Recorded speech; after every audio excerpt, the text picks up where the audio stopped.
Turn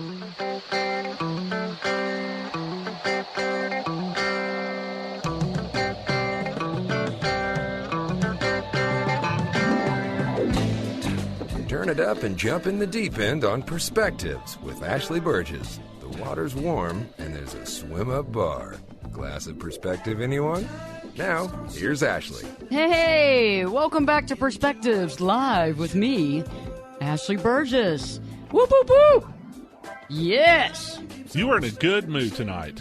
I think so. Of course, you're in a good mood most every night, but you're especially in a good mood tonight. Billy, I love that. Do I get another raise? Yes, another raise for Billy. So, yes. Woo! So how are you doing tonight? You know, I'm doing pretty good. I did our man Dano a favor last night. And, Woo, Dano! I spelled him on his overnight shift last night. So I'm only going off of 5 hours of sleep. But, hey, you know, that's what they invented Coca-Cola for. Coca-Cola, yes, Coca-Cola, coffee, doing some jumping jacks, that kind of thing. That's right. You know, but that's good because, you know, you're going to be on because you'll be open to say whatever here because we have a really interesting topic, you know. On like Donkey Kong. Oh! Yes, I did go there. You did go there. Yeah, recently I posted that, the on like Donkey Kong, and it's amazing who likes that and who just doesn't respond. Dano, what's going on tonight? How are you doing? I'm great. I'm always great. It's a great day. You over the hangover?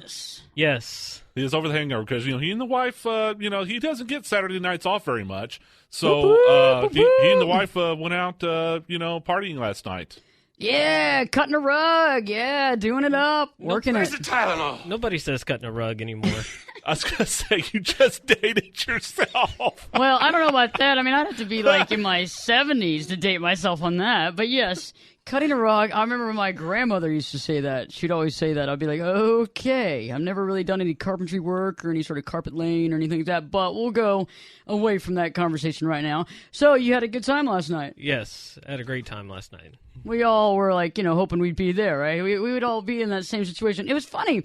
Speaking of hangovers, you know how we always see, like, you know, Letterman, but we also see, well, what's the other gentleman's name? Jay Leno? Jay Leno. Who's about to retire? That's about to retire. And he would always do those really funny, like, little comedy things, like, from the newspaper, like, find some really odd little ins and outs of a newspaper ad about something that was kind of odd or clever. So I was looking at social media recently, and I decided, you know, what about social media? And the funny thing is I saw this guy post a comment saying that Mother Nature, okay, so let's get this right, that hangovers was Mother Nature's way of grounding adults. I'm funny how? I mean funny like I'm a clown, I amuse you, I make you laugh? What do you mean funny? Funny how? How am I funny? And, you know, that's exactly what I'm saying. And I responded back. I said, Mother Nature. I go, actually, no, that's your way of grounding yourself, LOL, smiley face. Because what? Mother Nature's not going around, you know, handing you a bottle of, you know, of Crown Royal and saying, drink up. I want to see something bad happen to you tomorrow. That's right. No, not at all. So let's not try to make Mother Nature the force of all evil. Let's actually think about what's really going on. So let's go to Perspectives tonight. We got a great show for y'all tonight. We got some great stuff going on. You know, I started figuring out that a lot of times we hear people say all the time, you know, you should be happy. I mean, you should be the happiest person ever. You should be so happy. I mean, but you know what? I'm thinking it's more like, how unhappy should you be? I mean, honestly. Are you unhappy enough, right? Because we've all gone through stuff. And you know when people say, you know, hey, you should be happier. You should do this. You should do that because your life is so great. And a lot of times you look back and you say, you know what? This offends me. It frustrates me. And how dare you say that I should be happier? You know, other times you might think, why are they asking me, you know, if I'm happy? Why don't they focus on their own life and their own problems and stay out of mine? You know, instead of lecturing you about how happy you should be and how ridiculous you're acting about your life, let's look at the other side of the coin tonight. How unhappy should you be? You know, life can throw you a curveball, 2 or 3 or 4 or 5 or 6, and it can kind of lead to frustration, anger, resentment, and definitely unhappiness.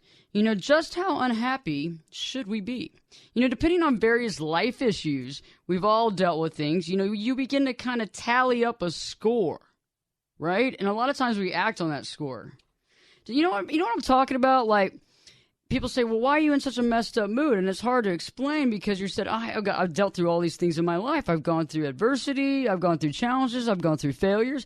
I mean, between us three, we've gone through some failures. Let's talk about that. Yeah. You know what I'm saying? I do know what you're saying. And sometimes you feel, I'm going to overcome this. I'm going to do this. I'm going to do that. And other times you say, man, life has just been really hard. Yeah. It's like, saying? when you hear that going through your head, it's like, oh, boy. You're like, why do I even get up? You Yeah. know what I mean? I've had all this stuff go down. I'm still working on this. I'm still doing that. I've only seen this matriculate in my life, and there I am again. I feel like you're behind the 8 ball again. Just like wondering, what's going to happen? Is this going to get any better? Or are things going to get any worse?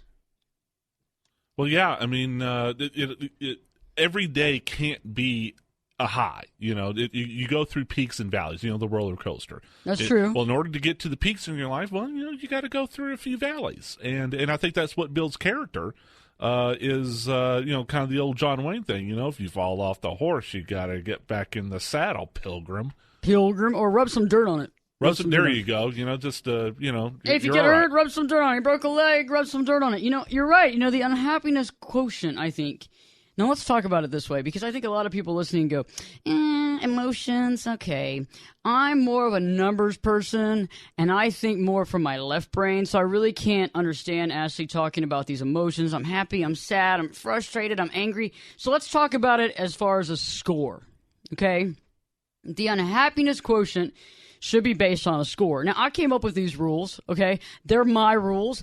You don't have to listen to me about these rules, but I think it's a good set plan. I think it's a good idea. So let's talk about it. I think it's based from 1 to 100, right? That's a score. So 1 would mean, in the unhappiness quotient, that you should be the absolute happiest person on the planet. Okay, and 100 or more, 100 plus, right, donates, kind of the idea that you should, you're allowed to buy your own coffin, basically, and die. I mean, you're barely holding on anyway. And others need to just understand that they should aid and abet us in our self-sabotage and our self-deprecating behavior. But, to really determine our score, right, we have to tally up things. So you're saying that the lower the score, the better? The lower the score, okay, the better.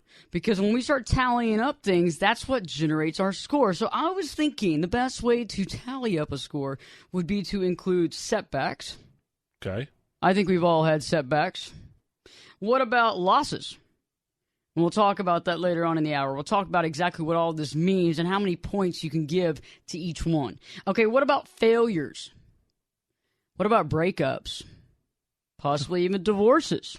We'll talk about all that later on, too, because they all have a particular point spread, okay? It's just like anything you watch. It's just like any game you watch. There's certain points involved, okay? And the closer you get to one way or the other, you should be either unhappy or you should be happy. It doesn't matter. And for the particular scoring purpose, let's get this out of the way, too. You have to kind of let some situations off to the side, cast them aside, because we can't allow them into the scope, because some things are just random. Okay, and I can't allow for that, because otherwise the point allotment's just right. It just messes up your system. Yeah, I mean, the wheels come off, all kinds of stuff, because you could start adding 30 points for this and 50 points for that, and that's not fair. Okay, that's not fair. Nothing. You lose.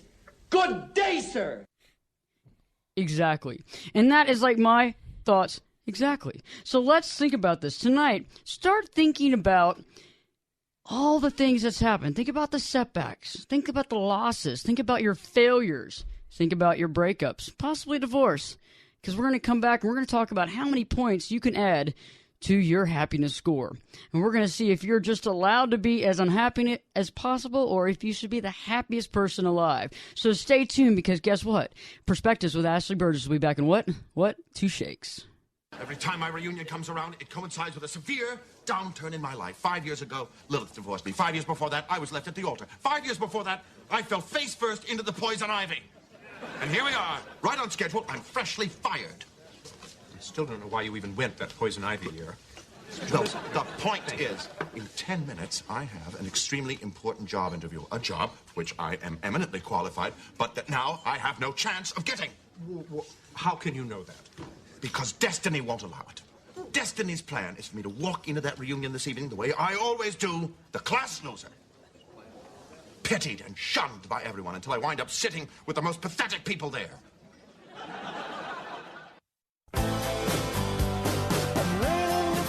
Turn it up and jump in the deep end on Perspectives with Ashley Burgess. The water's warm and there's a swim-up bar. Glass of perspective, anyone? Now, here's Ashley. Every time my reunion comes around, it coincides with a severe downturn in my life. 5 years ago, Lilith divorced me. 5 years before that, I was left at the altar. 5 years before that, I fell face first into the poison ivy. And here we are, right on schedule. I'm freshly fired. I still don't know why you even went that poison ivy year. Well, the point is, in 10 minutes, I have an extremely important job interview. A job for which I am eminently qualified, but that now I have no chance of getting.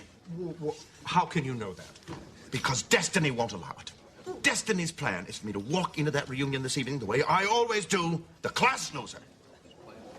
Pitied and shunned by everyone until I wind up sitting with the most pathetic people there. Hey, welcome live back here on Perspectives with me, Ashley Burgess. And you've tuned into a great Perspective show tonight because instead of talking about how happy you should be, you know how everybody likes to push down your throat the fact that you have a great life and that, you know, life is so awesome for you and that you should be so ecstatically happy on a daily basis. You know, people might ask you, why aren't you happy? What's wrong? What's wrong? What's wrong? What's on your mind? What's going on? You know, but instead tonight we're talking about how unhappy should you be? I mean, I think you should be as unhappy as you want, you know, because instead of other people telling you to be happy, they should probably focus on their own thing anyway. But people lecture all the time other people to be happier. But life really does throw us curveballs, right? Life can throw you a series of curveballs, 1, 2, 3, 4, 5, as many as possible. And, you know, that does lead to frustration, right? Where's the Tylenol? I've been frustrated. I've been angry, resentment, unhappiness. You know, just how unhappy should you be? You know, I think a lot of times it depends on, you know, various, you know, kind of life experiences. And I think that sometimes in life, when you endure lots of things, it can be hard. So instead of just saying, hey, I've had a hard life, or, you know, hey, you know, get out of my business, I'm not in a very good mood, I've invented a system of unhappiness, a unhappiness quotient score, you might say. Okay, so this is the concept. You don't have to follow it to the T, but it does allow for honest kind of assumptions, but also to dedicate a score, because if everybody's randomly haphazardly giving an unhappiness score to their life, we can't really justify the fact that they should be unhappy. You kind of got to go with the plan here. So this is my scoring thought process by Burgess, actually. So you got to score 1 to 100, right? And the lower the score, the happier you are. The lower the score, the happier. So one means you should be the happiest, absolute happiest person on the planet. A 1. Now, 100 means that you might as well just pack it in. Yeah, might as well go buy the coffin right now. You are done. You get nothing. You lose. Good day, sir. And, you know, you might as well just get the burlap sack if you want to go that direction, or whatever you want to do. But you know what? You've done as much as you possibly can, and other people should just allow the fact that you've been through so much turmoil. So let's talk about how we can determine the perfect unhappiness score and make sure that it's relevant based on the unhappiness quotient, because you can't just like haphazardly give yourself 30 points for this and 20 points for that. We have to use a system, okay? There's a system. We have to be logical. That's what we're doing. So let's determine the score by tallying up all the setbacks you've had in your life, or at least all the ones you can remember, or all the perceived setbacks. Are the ones you care to remember. Yeah. Because, I mean, and maybe that's important, just real quickly, Ashley. It's important to be honest. It is important to be honest, right? Because it's like playing golf, okay? You can't just pick scores, okay? You got to be honest. Be honest. I mean, let's not fake this. I mean, add it if it's right. Don't just add haphazardly, oh, I've had 100 setbacks. No, you got to clearly, 1, remember them. Okay, and 2, you have to know that actually caused some sort of damage in your life, right? It's causing still issues right now. Not something that happened when you were 5 and you can't even remember it. This has to be like genuine. Like this has to be causing like issues right now in your life. So let's talk about setbacks, losses, failures, and breakups. So, you know, Dano, we were talking before the show, and I was talking about the point allotment situation. And so let's talk about the unhappiness quotient based on setbacks. We've all had a setback. I kind of define setback because I think this is important to define things so that people don't just willy-nilly, just give all kinds of points to setbacks. A setback, I think, is really a stop or a check in progress, right? It's a stop in progress.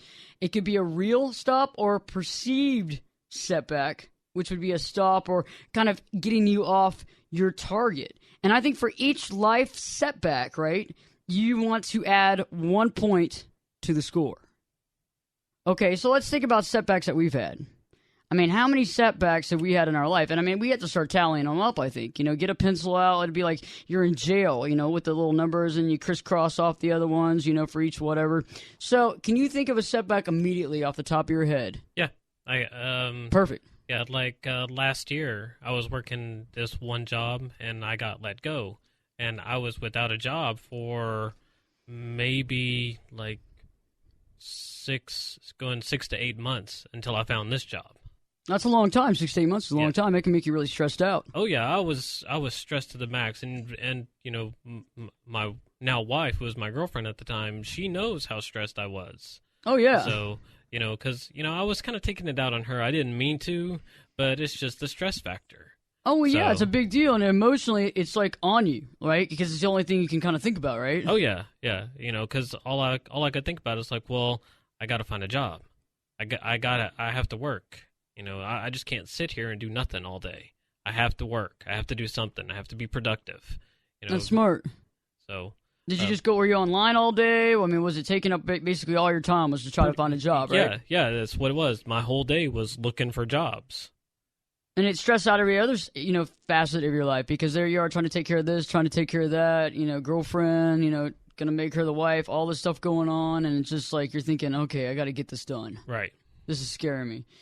Setbacks are a big deal, and I've suffered setbacks. I know that Billy has as well. Let's move on to the next one real quick because I think this might get a lot of our listeners. What about a loss?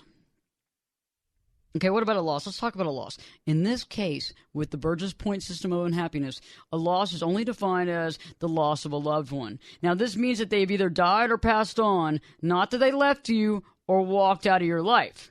Okay, that's a breakup. That comes later. You can't add that in. But for each person that you've lost, like a loved one that has passed on, you can add 2 points.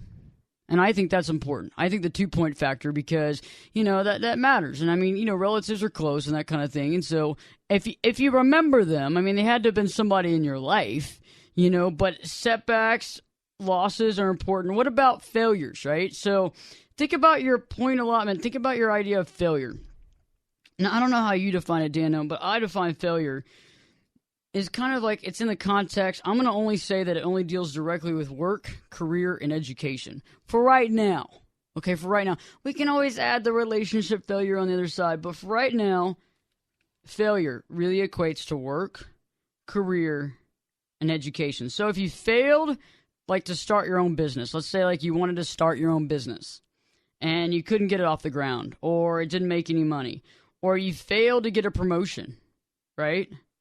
Or you failed school, or you had to quit school. And I think those are all counted as failures. I think as far as that's concerned, when we look at job, even if you're in a dead-end job, or you're in a very unhappy situation where you can't stand going to work, period. It just takes away, the love you have. Every breath, you're thinking, okay, I got to go to bed and I got to get up and go to there tomorrow. Oh my gosh. And it takes away your will to live. It can be very frustrating. Boy, have I been there.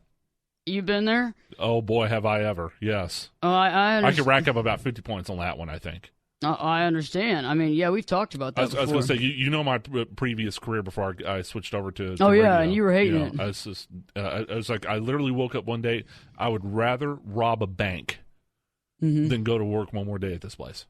See, I understand. So we have a caller on line 2. Line 2, you are on live with Perspectives with Ashley Burgess. Talk to me. Hey, Ashley, this is Tammy. Hey, Tammy, how you doing tonight? I'm doing good. How are you? It's wonderful to hear from you. Wonderful to hear from you. I love. So tell me, we're talking about the unhappiness quotient tonight. We're talking about, we're just now talking about kind of work and career and failures like that. Do you have something to chime in on the point system this evening? Absolutely. I have been working in my career field for about, in the medical field for almost 10 years now, but in the particular part of the medical field that I'm in, I've been in it, about 5 or 6 years. And I last year decided to take a turn in my career, and I went a different direction with it. And it turns out not to be my best idea I ever had. So now I'm in a situation where I hate going to work every day. So you hate getting up. You kind of dread every single weekday. Yes. And I'm actually fixing to get out of my job and start another one, and I've got about 7 days left that I have to work at this job, and I'm dreading every single one of them. The 7 longest days of your life. Yes. Those are going to be long days. At least you have a way out, though. That's a good thing. You have a strategy plan. Mm-hmm. Most people don't have that. Some people have been doing that think about it for years. Like they're on year 5 and they're thinking, okay, here we go. Another how many months of this year? We'll see. I'm either going to get fired or I'm going to be stuck with this job. Well, I think I've had it a lot in my life. I'm a very confident person in my abilities, and I'm a question asker, and I try to strive to do the very best I can in any job that I do, and I seem to succeed.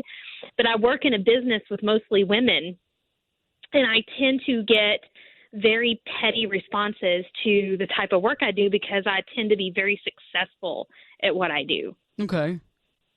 That makes sense. Like, that's a hard deal. I mean, like, I know a lot of women that find themselves in that situation very, very successful, very thoughtful, intelligent, can have a difficult time dealing with that, and that's across the board. And it's sad because it can get in your way of being challenged, but it also gets in your way of just having a fun time and liking going to work.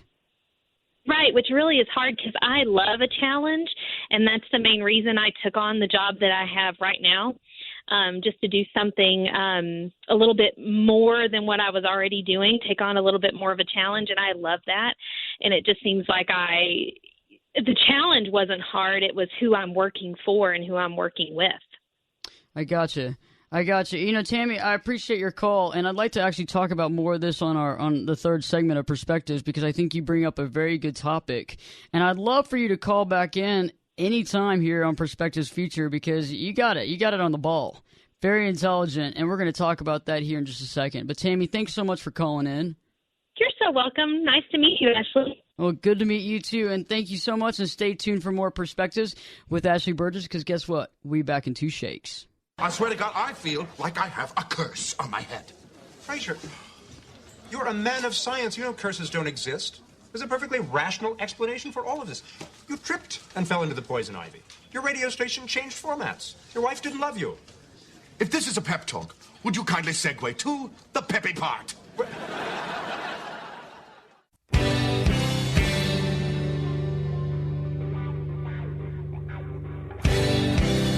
This is Jake Busey, and you're listening to Perspectives with Ashley Burgess on 570 KLIF. Just read it. Scott Alexander. What's he been up to? Wife, kids, has his own computer software business. Nancy Kearns. Mother of 3, successful physician, has invented a drug that may aid in the treatment of cancer. Ah, cure for cancer. Won't they be green with envy when I trump them with this little story about my life? Fraser Crane, unattached, unemployed, and living with his father. He spends his days scrubbing his oven and is anxiously awaiting his upcoming tooth cleaning. Now, Fraser, everyone has ups and downs. You know, for all we know, that cure for cancer didn't pan out either.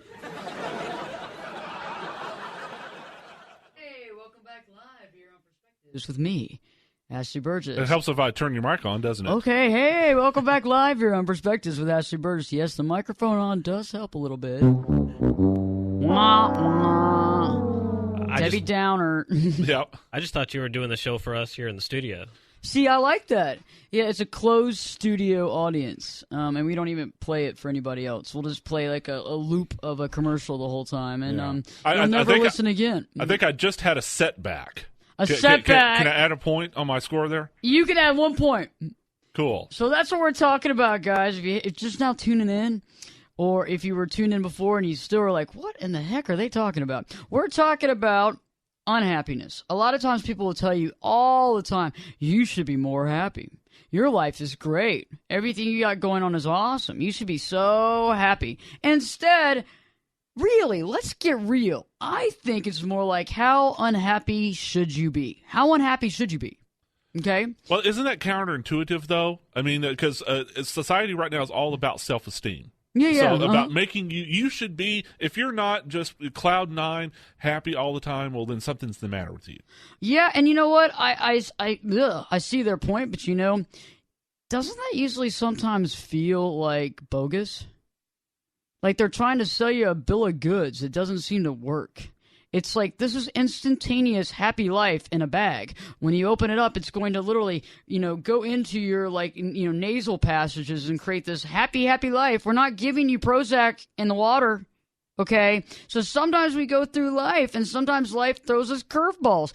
Everybody in the studio has had a curveball. Everybody listening, I know you're listening, you've had the same thing. And it's like, instead of somebody telling you how happy you should be, let's talk about how unhappy you should be. Because it's all about the things that we had that happened in our life. And that was a good question, Billy, because we've all had setbacks, losses, failures, and also breakups. And those particular situations cause unhappiness, frustration, anger.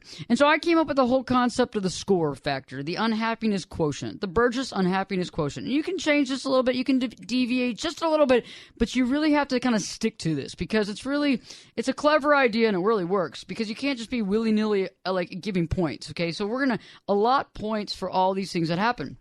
Now, if you have a 1 score, you would have the best, happiest life. If you have 100, you're allowed to do whatever you want to, because you've been through a lot of problems in your life. So we talked about earlier about setbacks. Setbacks having stops and checks to our progress, or it could be real, roadblocks, or it could be perceived. You can add 1 point.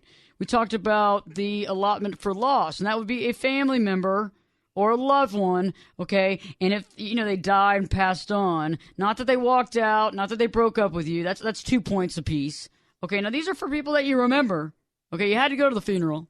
It had to matter to some degree.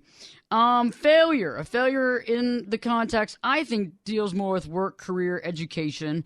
Like you had to quit school, or you hate your job, or you started a business and you couldn't keep going, or what have you. You didn't get that promotion. And I thought it was really cool. Tammy earlier called in and was talking about how she was very unhappy, and she was really unhappy with her job at the time.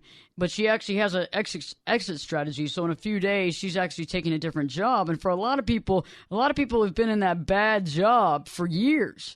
But Tammy's actually going to make a change. But I can see how that job that she's been dealing with, for whatever reasons, with coworkers and what have you, she's probably felt like she's been held back. It's been a setback, and that has probably also, consequently, had residuals in other parts of her life.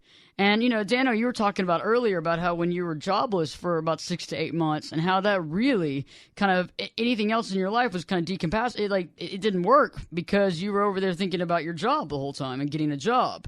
And so that was a major setback as well. So we also talked about failure. We talked about also, I don't know if we got to this, but we talked about breakup. And I think a breakup is defined in context of an actual breakup, and it could be love or a work partnership. Okay, and those are 4 points apiece. So think about this. What about y'all? What about breakups? What about business partners, or even loves? I'm going to let Dano go first on it. I think you know me well enough. I'll take up the rest of the segment. So, okay, so you're already counting points right now. Oh, it's 4 apiece. It's just 4 apiece, though. 4 apiece. 4 apiece. Well, my luck before I met the current girlfriend I'm dating, Jen. My luck wasn't real good in the dating department. Well, a lot of us all have that one thing that's kind of difficult for us to do. Some people it's their health. Some people it's their work. Some people it's the love quotient. Yeah. Well, I mean, as for me, before I met my now wife, I was dating a girl. And, we were together for almost a year and a half before she broke up with me. Didn't really give me a really good explanation. She just... Wow, a year and a half is a long time. Yeah, we're done. I'm like, oh, okay. Well, we were together for a year and a half. Like, Yeah. what's going on? You're like, okay, so that was a year and a half of my life just gone. Yeah. So it's, that's, it really kind of stinks, but I mean, there's nothing that you can do about it. You can't be that person who's going to grovel back to him and go, please, please, please, You're right. Because then that makes you just look like you're weak. Yeah, the weak word. Yeah, us humans don't want to look weak, but also you don't want to be like, beaten down. If somebody can't give you a reason why they break up with you, come on, man. Yeah. It's like, golly. But it does feel like you lost like a year and a half.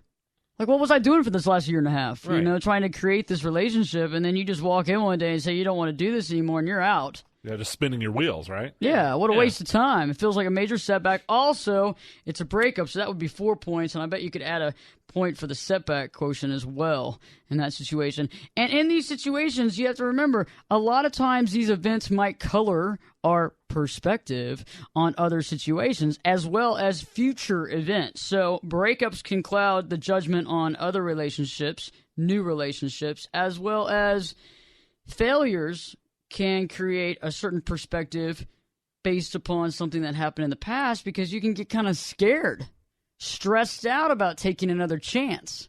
What happens if I take this chance? What happens if I get burned?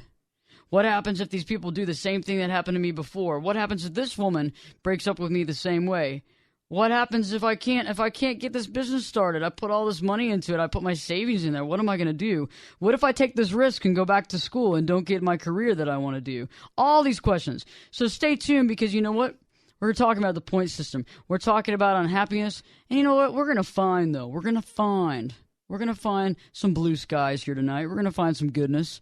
Because guess what? It's you. It's all good. And we're going to find out exactly where we should be on this unhappiness quotient, and how many points we all have here in the studio audience. So stay tuned, because guess what? Perspectives with Ashley Burgess will be back in what? Be back in 2 shakes. Do you remember those IQ tests that we took? I was sick waiting for the results. Which we never found out, of course. Mom refused to tell us anything except that we were 2 points apart. I knew you had the higher score. I was convinced you did. Well, Mom was certainly right not to tell us. Yes, she certainly was. She knew back then that we were both too childish and competitive to handle it.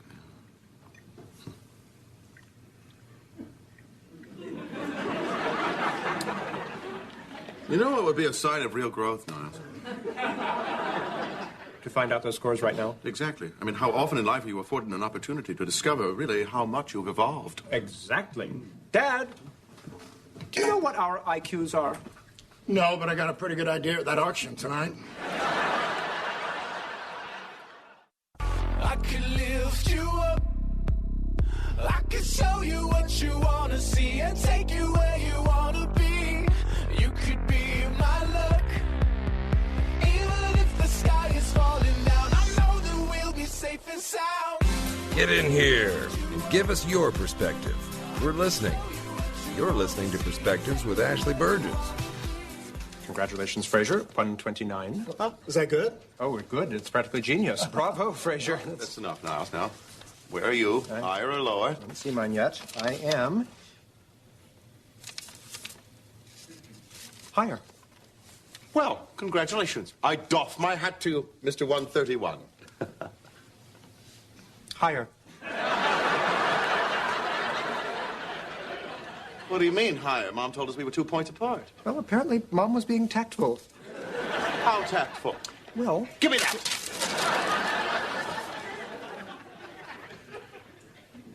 156. My God, that's... 27 points. Yes, I know!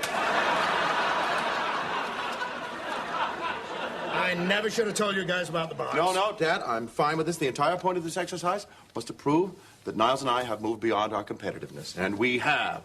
I'm very proud of my little brother. Thank you. Thank you. And I am proud of how mature you are being about all of this. In fact, if there were a test for maturity, I think your score would be much. Niles, that's enough. Hey, welcome back to Perspectives, and this is Dr. Fraser Crane. This is Ashley Burgess, and I'm really glad to have you listening tonight, because we are having a good time talking about happiness versus unhappiness. And what should you be? A lot of people will tell you exactly that you should be happier, that your life is amazing, that you should be, rainbows and unicorns all day long. And you know what? A lot of times that just gets annoying. Like, why do they have to ask about your happiness? Why do they have to push on you that you should be this happy all the time? Because what if you don't want to be? What if you don't feel like it? What about if you've had several life curveballs, and you've had a lot of them lately, and you just don't feel like being happy?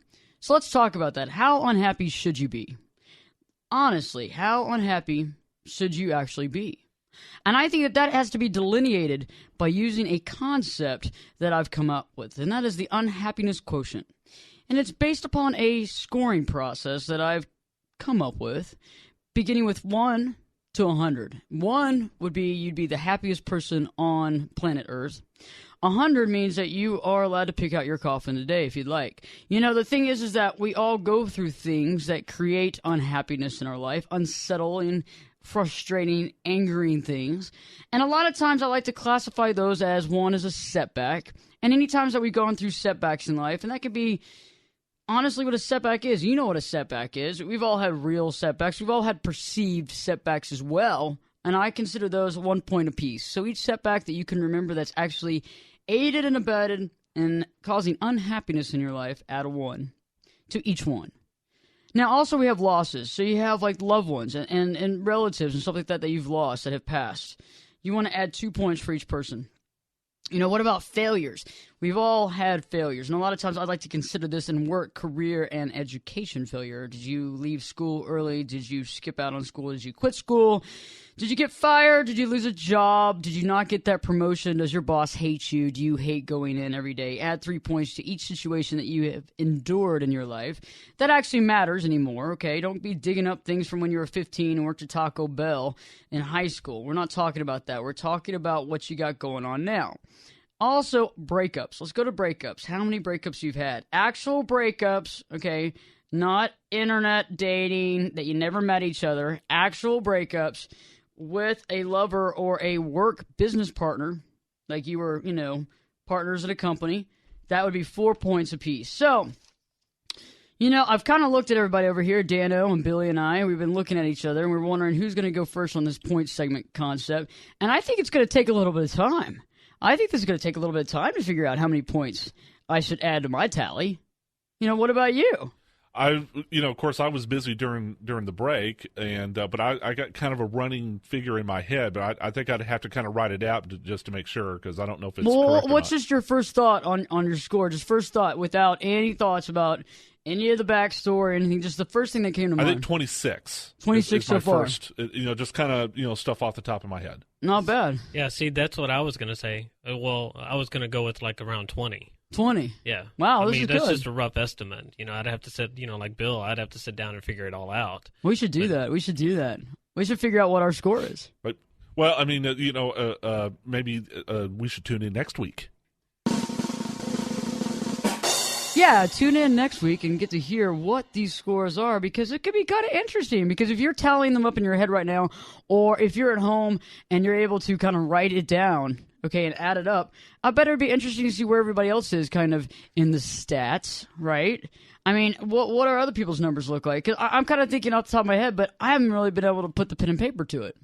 I haven't either. I mean, it'd be cool, though. Because also, too, you gave us the criteria. Right. But I'd have to think about, okay, the time that I got fired from that job or lost that job. Well, is it a setback or an outright failure? I mean. Oh, that's a good question. And some things could be both. Yeah, it could be a little bit of gray area there. Yeah, some things can be both, and that's really. But can it be both, or do you have to choose one or the other? I think if it's something that literally, if you failed, you feel like you failed, and also you were set back in the process, I think you can add both. Okay, those. well then mine's going to be higher than 26 then. Because I think it's all, and it means about what, you can add emphasis to what really emotionally got to you more. What really came at the wrong time in your life. Like the thing that you didn't need. Like the nail in the coffin when you're just like, man, I just can't handle another curveball. I mean, really. Mama Meatloaf! And it's true. I mean, that's a good example. I mean, it's all about the time of your life and where you are. And, if you're sitting, on your mom's couch right now saying, man, I gotta figure out something. I have been jobless. I have all this stuff. My score is 105. Okay, you have the right to be as unhappy as you want to be. We'll talk about next week about what that's doing for you, but you are allowed to do that, so don't feel bad about it. Don't sit there and go, oh, well, I'm supposed to be happier. Wait a minute. Don't feel bad about being unhappy? Yeah, you should feel fine about being unhappy. It's a state of mind, you know? I mean, even if I wasn't to hear, I would want to listen to next week's show because I want to hear this. I thought it's not a good thing to be unhappy. It's an okay thing to be unhappy. Okay. I mean, it's a human thing, but you're right. Most people don't think that. Most people go, oh, I gotta be happy. I gotta put that smile on my face even though I don't feel like smiling and I've been crying the whole time and oh my gosh, I'm gonna put a smile on my face and I don't want to smile and I'm gonna run back to the bathroom because I'm crying.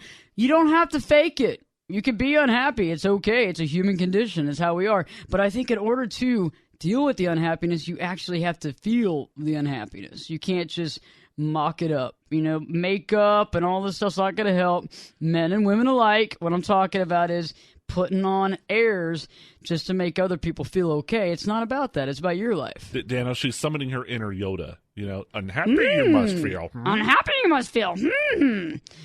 Yeah, I mean, why not? We got to do what we got to do, you know? And also, it's okay to feel an emotion. A lot of times we can't really deal with an emotion in a realistic or clever way unless we actually get into it. I mean, if we're trying to avoid being with it all the time, what are you going to do about it? When it sneaks up on you, you're going to run, and you're never going to honestly deal with it. You know what I mean? I mean, like, how many times have you been sitting on the couch in your bathrobe saying, what am I supposed to do? You know, where's my life going? I mean, I hate my job. I got this going on. I'm not really sure. I don't live in the best part of town.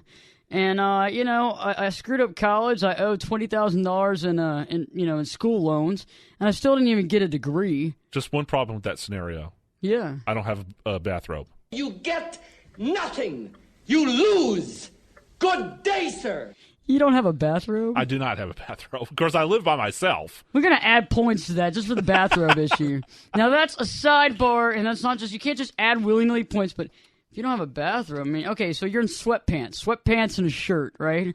Shirt with food on it, a food drop shirt, you know, where you got the white shirt and you got the food droplets of like sauce and stuff down the center of it, a little bit of grass stains on there. Sweatpants, we'll go with that. Okay, sweatpants. Well, do I get to add points to that too then? I mean, it depends on how sad your life is at this point, but if it's sad, you could add points. Because a lot of times it's failure. It's loss, it's setback, it's being upset, and also it's hard to see the forest through the trees. Sometimes it's hard to see the light, you know? I mean, I think it's going to be interesting. We're going to all tally up our point system. For everybody that's listening tonight, get your points together, figure it out, think about it. You know, I don't know, kick it around a little bit. I know it's very new for you because you're not supposed to be unhappy. So what I'm saying to you is just kind of out of this world because you're supposed to be like, I'm so chipper, I'm so happy, but yet I want to kill myself. But actually, we're talking about being unhappy, being secure with being unhappy, and trying to figure out later on, maybe in the next few shows, how to switch it all around, change up the perspective, and change up the emotion. So I'm pretty cool with that. I'm looking forward to that right now. That's the sunny side. But in the meantime, start thinking about it. Start realizing what has really been coloring your life for the last several years. Because a lot of times these things color our perspective and get in the way of some stuff. We'll talk about that next week too. So, any last words, guys? Because you know what? I feel like this was a great show about being unhappy. I didn't know it was okay to be unhappy, so I want to listen to next week's show and find out what you're supposed to do about it. God bless. Well, I'm going to be unhappy until next week's show. Well, we'll let that happen, too. And everybody have a great night. Perspectives with Ashley Burgess will be back in 3 shakes. And take care.